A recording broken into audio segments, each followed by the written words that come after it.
Okay students, हमारा जो day 2 का असाइनमेंट है उसका वीडियो सॉल्यूशन आज हम लोग डिस्कस करने जा रहे हैं, जिसमें कि फर्स्ट क्वेश्चन है हमारे पास, which among the following resonating structures is not correct. Not correct पूछा है। तो हमारे पास 4 रेजोनेटिंग स्ट्रक्चर्स दिए हुए हैं और सारे स्ट्रक्चर में हम लोग देख रहे हैं चार्ज है, हमारे पास पॉजिटिव नेगेटिव चार्ज है। तो चार्ज के लिए जो रूल है, जो सेम चार्ज है वो सेम चार्ज के बीच में सेपरेशन मैक्सिमम होना चाहिए, जिससे स्टेबिलिटी ज़्यादा होगा, और अपोजिट चार्ज के बीच में जो सेपरेशन है वो मिनिमम होना चाहिए। तो फर्स्ट स्ट्रक्चर में देखें तो प्लस प्लस सेम चार्ज है, नाइट्रोजन के एडजेसेंट कार्बन पे ही प्लस चार्ज है, इसका सेपरेशन मिनिमम है, तो इसकी स्टेबिलिटी जो है सबसे कम होगी, इसीलिए ये रेजोनेटिंग स्ट्रक्चर करेक्ट नहीं होगा।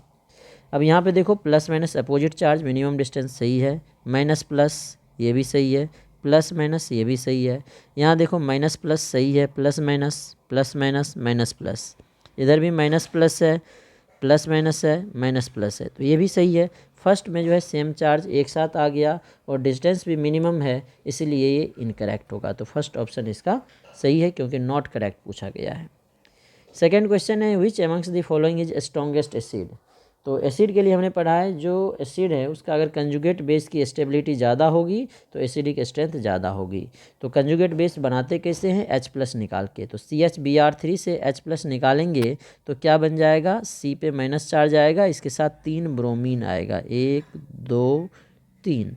Bromine minus I effect show करेगा, तो स्टेबिलिटी, कार्बन आयन की स्टेबिलिटी माइनस आई इफेक्ट तो बढ़ाता है, ठीक है।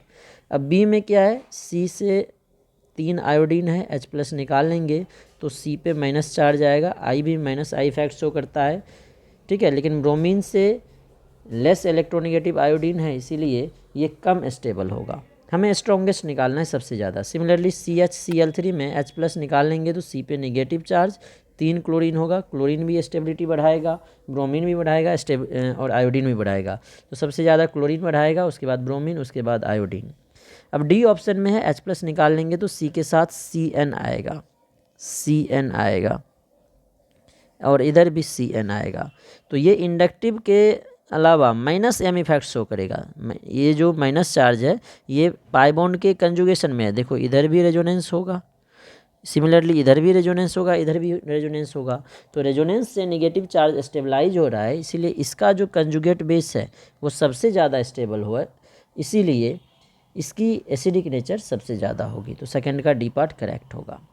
अब थर्ड पार्ट है हमारे पास, which of the following molecule is least resonance stabilised.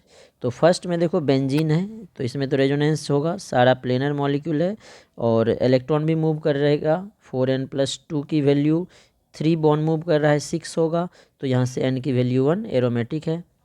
ये भी देखो यहाँ भी रेजोनेंस हो रहा है, ये इलेक्ट्रॉन इधर आएगा, लोन पेयर मूव करेगा, पाई बॉन्ड मूव करेगा, तो 4n+2 इक्वल्स टू यहाँ भी 6 हो गया, क्योंकि 2 pi bond 4 electron 1 lone pair, 4+2 6 हो गया। यहाँ से भी n की वैल्यू 1 एरोमेटिक हो गया। यहाँ भी देखो नाइट्रोजन का लोन पेयर तो मूव नहीं करेगा, लेकिन पाई बॉन्ड ये मूव करेगा, ये भी मूव करेगा, ये भी मूव करेगा। सिमिलर बेंजीन वाला है तो ये भी एरोमेटिक है, तीनों जो है कंप्लीट एरोमेटिक है। लेकिन जो डी ऑप्शन है, इसमें जो ये कार्बन है, इसके 4 बॉन्ड है, ये sp3 हो गई। तो sp3 होने के कारण ये जो कार्बन है यहाँ पे नॉन प्लेनर होगा, तो यहाँ पे रेजोनेंस भी नहीं होगा और नॉन प्लेनर मॉलिक्यूल जो है एरोमेटिक भी नहीं होगा, तो इसीलिए ये मॉलिक्यूल एरोमेटिक नहीं है, इसीलिए ये लिस्ट रेजोनेंस स्टेबलाइज्ड है। और ये एरोमेटिक भी नहीं है, क्योंकि यहाँ पे रेजोनेंस होगा ही नहीं, क्योंकि ये नॉन प्लेनर हो गया, तो इसीलिए इसका ऑप्शन डी करेक्ट होगा। क्वेश्चन नंबर 4 है, the correct order of increasing acidic strength of the compound is. तो फर्स्ट जो है बच्चे ए ऑप्शन, इसमें CH3 ग्रुप लगा है कार्बोक्जिलिक एसिड के साथ, ठीक है। जो बी ऑप्शन है, बी ऑप्शन को अगर ध्यान से देखो तो कार्बोक्जिलिक एसिड के साथ जो है हमारे पास OCH3 ग्रुप, CH2 के साथ OCH3 ग्रुप लगा है, CH2 है, इसके साथ OCH3 ग्रुप लगा है। तो OCH3 यहाँ पे माइनस आई इफेक्ट शो करेगा, क्योंकि यहाँ पे रेजोनेंस तो हो नहीं रहा है। सी पार्ट जो है, सी में क्या है, कार्बोक्जिलिक एसिड के साथ कार्बन है, इसके साथ 3 फ्लोरीन एटम है, मतलब 3 माइनस आई ग्रुप है। फ्लोरीन क्या शो करेगा, माइनस आई इफेक्ट, तो एक माइनस आई, दूसरा माइनस आई, और तीसरा माइनस आई, 3 माइनस आई ग्रुप है। और जो डी ऑप्शन है, डी में देखो कार्बोक्जिलिक एसिड है COOH, इसके साथ जो कार्बन है इसके साथ Me का मतलब है मिथाइल, 2 मिथाइल ग्रुप है, यहाँ पे एक हाइड्रोजन होगा, तो मिथाइल जो है प्लस आई इफेक्ट शो करता है, ये भी मिथाइल प्लस आई। और एसिडिक नेचर जो है प्लस आई इफेक्ट डिक्रीज करता है और माइनस आई इफेक्ट इंक्रीज करता है। तो सबसे ज़्यादा माइनस आई इफेक्ट सी में होगा, क्योंकि माइनस आई ग्रुप 3 है, तो सबसे ज़्यादा सी का होगा। सी के बाद -1 माइनस आई ग्रुप बी में है, तो बी का होगा। ए में कोई माइनस आई प्लस आई नहीं है, CH3 तक है, वैसे CH3 प्लस आई है, लेकिन एक कार्बन तो सब में है, तो इससे हम लोग कंपेयर नहीं करेंगे। इसके बाद ए का होगा। और बी में 2 प्लस आई ग्रुप लग गया, सॉरी डी में 2 प्लस आई ग्रुप लग गया, तो सबसे कम डी का होगा, तो DABC इसका ऑप्शन करेक्ट होगा।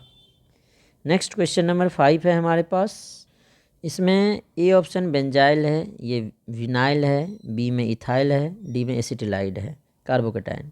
Correct order of stability of given carbocation. Benzyl है तो सबसे ज़्यादा तो ए ही होगा, क्योंकि यहाँ पे रेजोनेंस स्टेबलाइजेशन हो रहा है कार्बोकेटाइन का। ये इधर मूव करेगा, फिर ये इधर मूव कर जाएगा, फिर इधर आएगा तो ये इधर मूव कर जाएगा, तो कार्बोकेटाइन जो है रेजोनेंस स्टेबलाइज्ड है। सबसे ज़्यादा ए ऑप्शन 1 में ही है, तो यहीं से हमारा आंसर आ जाएगा, बाकी तो चेक करने की ज़रूरत भी नहीं पड़ेगी। लेकिन अगर चेक करें तो ये क्या है, विनाइल। विनाइल में रेजोनेंस तो होगा नहीं, डबल बॉन्डेड कार्बन के साथ पॉजिटिव चार्ज है। और ये जो है sp2 हाइब्रिडाइज्ड है, यहाँ पे ये sp3 हाइब्रिडाइज्ड है, और ये जो है sp हाइब्रिडाइज्ड है।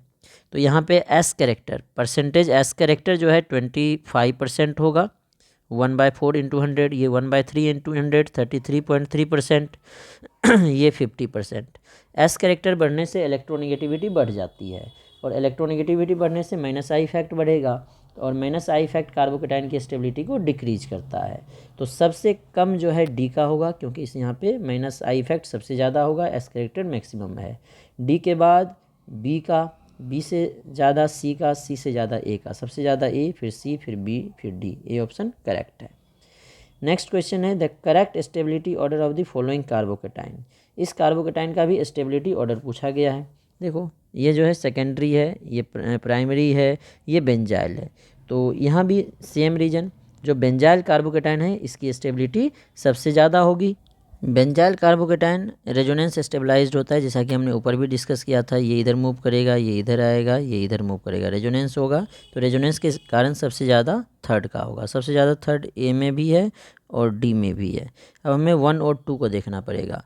ये प्राइमरी है, ये सेकेंडरी है। एक्चुअली में वैसे CH2 है, यहाँ पे CH2 हुआ नहीं, अगर होता तो CH3 होता। CH2 होने का मतलब है पॉजिटिव चार्ज यहाँ पे है, ये पॉजिटिव चार्ज गलत लिखा है, तो ये एलाइल हो गया। ये एलाइल कार्बोकेटाइन है, ये बेंजाइल कार्बोकेटाइन है, और ये नॉर्मल प्रोपाइल कार्बोकेटाइन है, नॉर्मल प्रोपाइल कार्बोकेटाइन।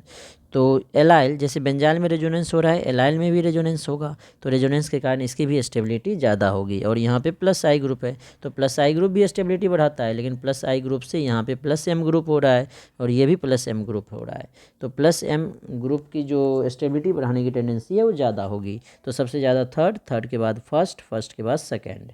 तो ये वाला ऑप्शन डी है, इसलिए डी ऑप्शन इसका करेक्ट होगा।